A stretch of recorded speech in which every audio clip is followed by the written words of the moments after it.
Hey, it's Heidi. Welcome back for another installment of Are You Picking Up What I'm Laying Down? Questions from Rehab.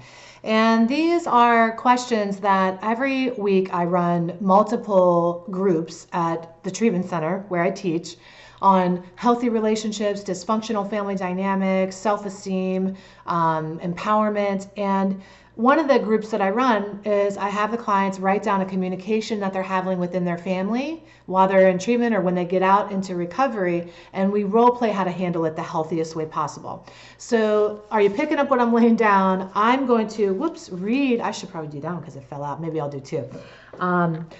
Read one of these scenarios and give my best advice.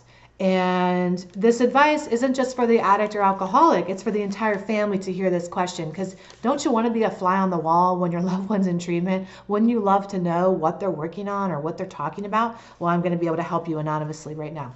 Okay, so here is a question that somebody in treatment wants to figure out, and it's how to say I'm sorry. Okay, what a great question to ask, how to say I'm sorry. I know that the one thing that your family is most sick of hearing on the face of the earth is, I'm sorry. Because every time you've said I'm sorry in the past, I'm going to imagine that you've continued to do that behavior over and over and over again. So the I'm sorry just doesn't land anymore. It's completely ineffective. When I run the family program, and I have been doing that for the last 7 years, hundreds of families come through there. The piece of advice that I give families that I'm going to let you in on that's probably going to piss you off a little bit. I don't care because when you're in recovery, you'll thank me for it. But the question is, or the statement I give your family is, I don't want you to believe anything that comes out of your loved one's mouth for 1 full year up to treatment. Now, you're going to go, what? Are you kidding? They already don't believe me. Don't tell my families that. Well, here's the deal. They don't believe anything you're saying anyway, but I don't want them to believe what's coming out of your mouth, even though I know you believe it. Like, I'm going to go back to school. I'm going to be sober. I never want to use drugs and alcohol again. It's over. Thank God. This is the last time. I'm so sorry. Da-da-da-da.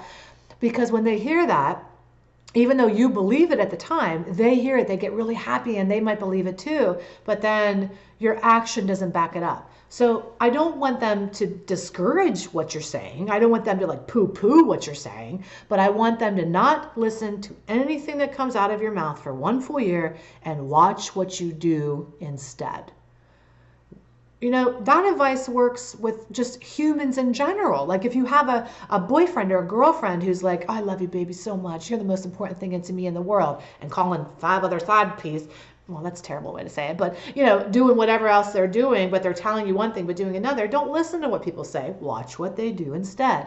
So if I'm giving your loved one that advice, I'm saying, it doesn't matter if you're sorry. What are you doing?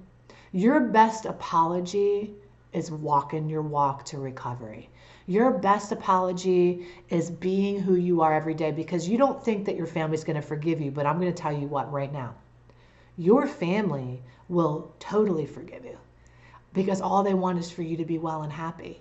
And so the minute that you are in recovery, it's going to take them up to 1 year to actually believe what you're saying. You could be doing really well in your recovery, and they're still going to be waiting for the shoe to drop. They're still going to be waiting for you to relapse. How do you deal with those emotions yourself? You know, because they're entitled to be worried because they've had years and decades of anxiety around it. So they're hardwired to wait for the shoe to drop.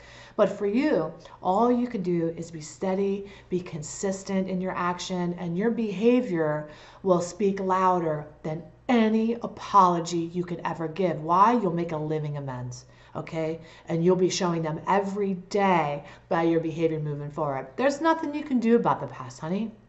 It's over and done. Your best apology is living your best life. And if you need help on living your best life in recovery, creating a life worth being awake for, navigating your family dynamic as you're recovering, or if you're a family member who needs to learn how to deal with your loved one as they're moving on and getting better, then seek me out. Go to lovecoachheidi.com or heidirain.com and send me an email, and we can talk about how to help your family navigate this moving forward. All right? I love you so much. Take excellent care of yourself. I'll see you in another video. Bye-bye.